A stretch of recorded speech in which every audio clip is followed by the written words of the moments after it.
Dotson Ranch. We're testing out some new equipment here at the ranch, and finding out that I am not good at technology. So I had a request. Had a request to do a little video on a repair, and we'll do a tour some other time. But I wanted to get this knocked out and get it over to the couple of you that asked about it, and shouldn't take long. And if you hang out and subscribe, we'll do a tour later on of the rest of the shop and some other topics. So, but for today, we're going to cover working on some mirrors. What we're talking about today are these mirrors, and you've probably seen them. They are the S30 chassis 280Z sport mirrors, and they look like this. And I know I'm going to get the nerds come out and say, well, they were only on a 1977 Zap Package Z, blah, blah, blah, blah, blah. Here's the deal. They were optional on some cars. Some cars have a left one, some cars have a left and a right. I like them. They work well. It's always nice to have two mirrors. So on our Restomod Z, we're actually putting these on it because they look correct, and it's pretty smart to have two mirrors. So the problem is they were not very well made. They were made of pop metal. You can see I've got a couple here that I've dismantled. The castings are really kind of garbage. They're cheap.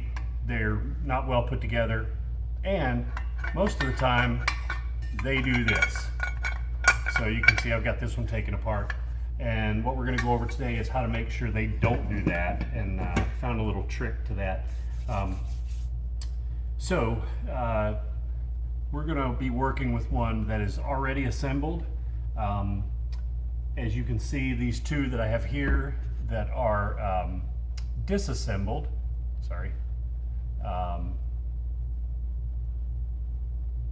the two that I have here that are disassembled, I've gone ahead and plated the guts so that I can reassemble them for the Restomod Z, the RB25 car that we're building. So we're going to set all that stuff aside for now and make lots of noise while we're doing it. So to start off with, get these off the car.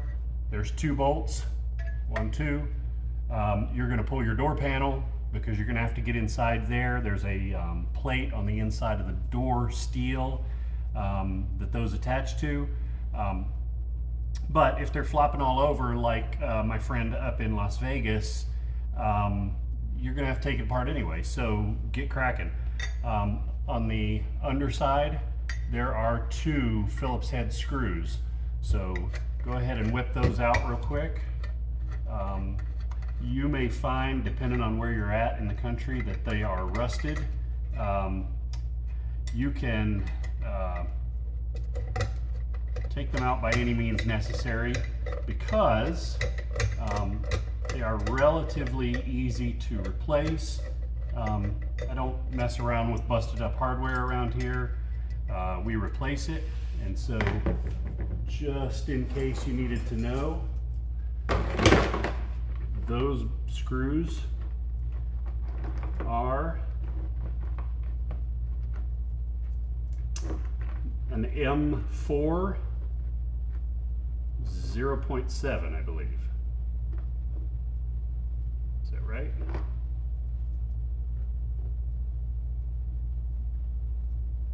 And now it's going to make a liar out of me here. So let's go 407. Yeah, that looks about right. So you can replace them if necessary. Just double check something here real quick.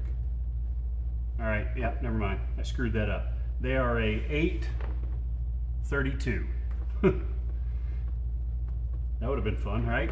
So they are an 832 screw. Get those out. When you take those out, turn this mirror up like this, Boom. There's your mirror assembly with a bracket on the back. And there's what it looks like from the inside. Now, the part that fails on these typically is there's a little plate here that looks like this. Okay, see it's got a little dimple in it? Well, that little dimple is what secures the ball and keeps it from flopping about. Okay, so problem is that gets all worn out, or people take these out and they take, there's different styles, by the way, so I think these were probably made by different suppliers back in the day. But they'll take these out and they'll flatten it because they'll think, oh, it's bent, right? And they'll flatten it. Well, flattening it makes it worse. So it needs to have that little bit of a bend to it, and I guess you can see it when it's got a straight edge against it.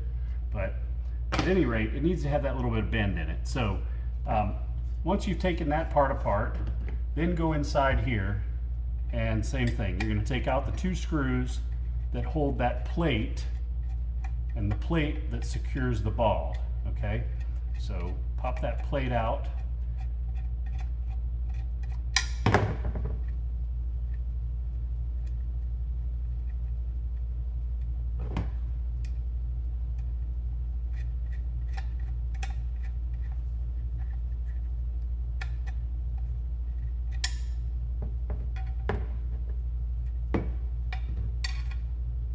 Those screws just happen to be the same size and thread pitch as what we were working with before. So that is going to be helpful to know. Get that plate out of there.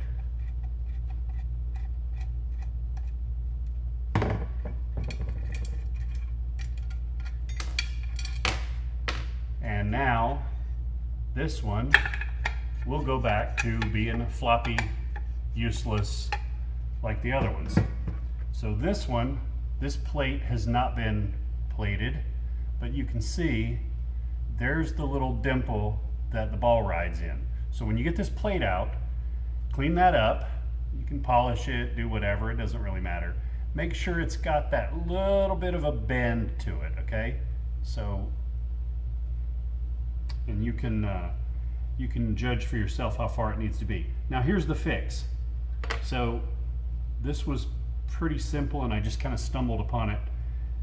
I found these little plastic doohickeys, and I gotta tell you, I can't remember where I got them. I think they were, honestly, I think they were in like an IKEA piece of furniture or something.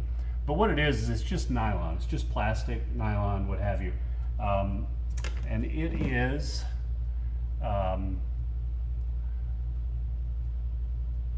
about 1.5 millimeters thick, okay?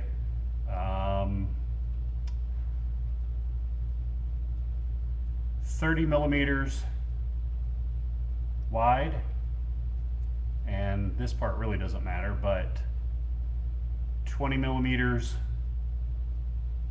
wide, or tall.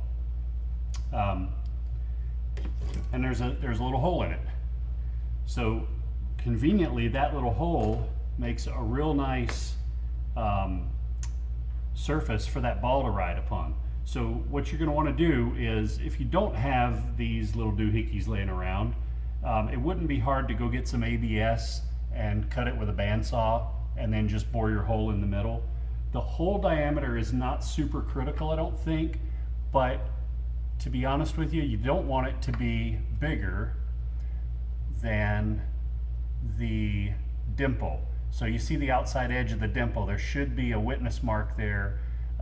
You could measure that just for fun. This one is going to be about 6.5 millimeters. That hole in the piece that I used is 6.5 millimeters. So it worked out just right. So drill that hole out 6.5 millimeters, and then take your whatever tool you're using and put some notches on each side, okay? So it's going to look like that when you're done. And if I ever figure out how to use this camera thing, these videos are going to get a hell of a lot better. So the reason you're going to notch that is because you want that to fit between the two bosses where the screws go in. Okay, so I'm going to hold this up so you can see it. Hopefully I don't drop it. But look down inside there and you can see that's going to fit between those two screw bosses. Okay, so that's what the ball is going to ride on. Had somebody ask, oh, shouldn't I put grease on that or lube it up or something? No. I mean, you're trying to get this thing to sit tight, not flop all around. That's the problem. That's why you had to take it apart in the first place, right? So don't lose your parts. Lay that bad boy back in there. Run your screws back in. And then here comes the real critical part that I think people screw up when they adjust these. And actually, let's go ahead and talk about that while I'm doing this part, because it'll take me a minute. When you put these on the car, there's two adjustments. The glass adjusts inside the housing, okay? It tilts inside the housing. Obviously, they're not powered. You just kind of manhandle it until the glass is where you want it. And then the actual head of the mirror, the bullet-shaped part, you saw the ball that it rides on, so that's actually movable. So here's the problem.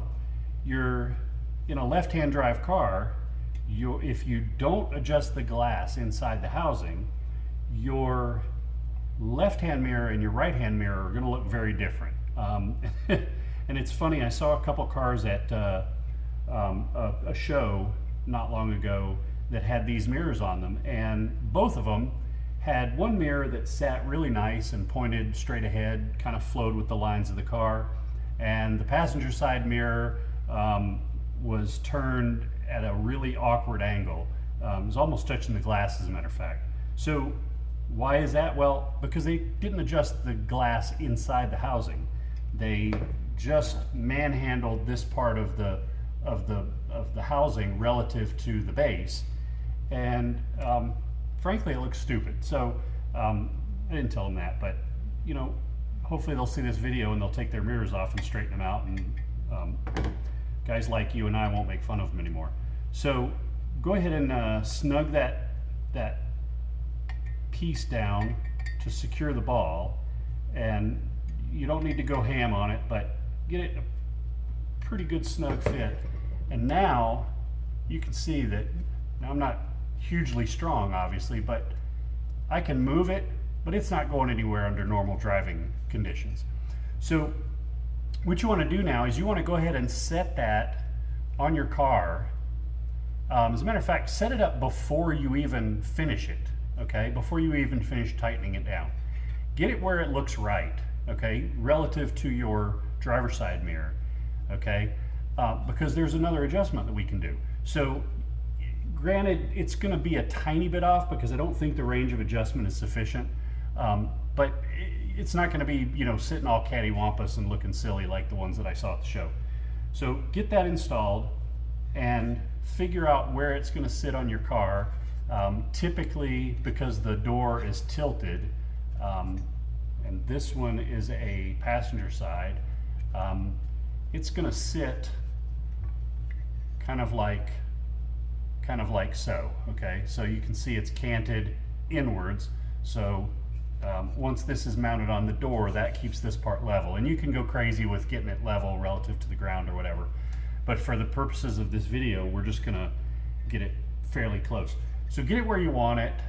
Make sure it doesn't look silly relative to the other one. And then this part that we took out, you've got your mirror, and then you've got another ball here on the back of the mirror, and a screw and a spring, okay? So what you want to do there is go ahead and loosen that a little bit, okay? Loosen that screw up, take some of the tension off that spring,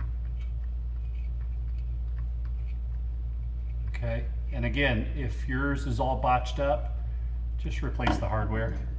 But make it to where this floats freely, right?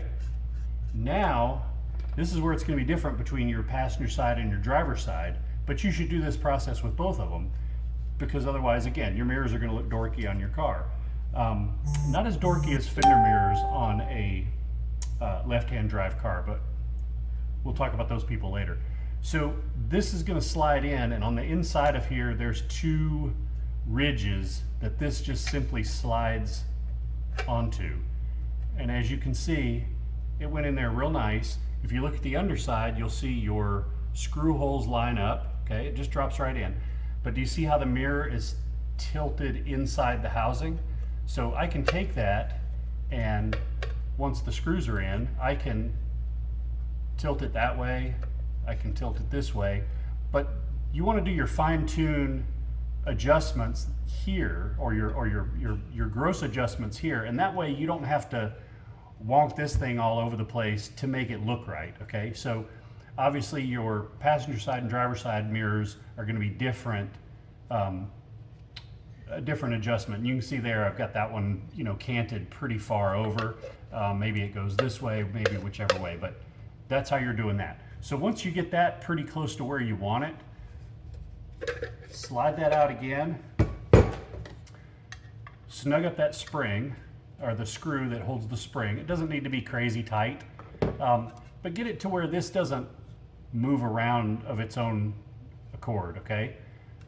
Get it close, because you've already made the big adjustments that you needed to make, and you already remember where it needed to be. So once you're done with that, slide the glass assembly back into the housing, slide it back into the housing, and then it's all assembled. And then you're going to take those screws, run them back in, and then you can do your fine tuning of your adjustments. Bolt it back onto the car, and you should be golden. I think that should cover everything. Again, these are not throwaway. They're actually fairly decent for the job if you adjust them right and you take care of them and you do this little trick. Like I said, the little plastic deals, you can go buy a piece of ABS plastic and you can make 500 of these if you want, if you buy enough of a sheet. One more little caveat. I know that you can buy sport mirrors through our friends at MSA. Love those guys. Greg and the crew are awesome. Joseph's little shout out. However, the ones that they sell are plastic, and they are you don't want them. The mirror itself is a fixed piece inside the housing. It's not adjustable, so when you go to adjust them, you're going to have to turn this part of the mirror all wonky relative to the shape of the car, which is probably what happened on those cars we saw at the show, and that's why they look silly. So, if you've got a set of these you don't want, shoot them my way. I'll fix them up and use them on something, or put them back out into the market. But I hope this helped you get these fixed. And this one I'm going to snug up, and it's going back on a local fella's car. I'm going to do his driver mirror for him when he shows up, and there you go. Sport mirrors for a Z fixed. Thanks for watching. See you on the next one.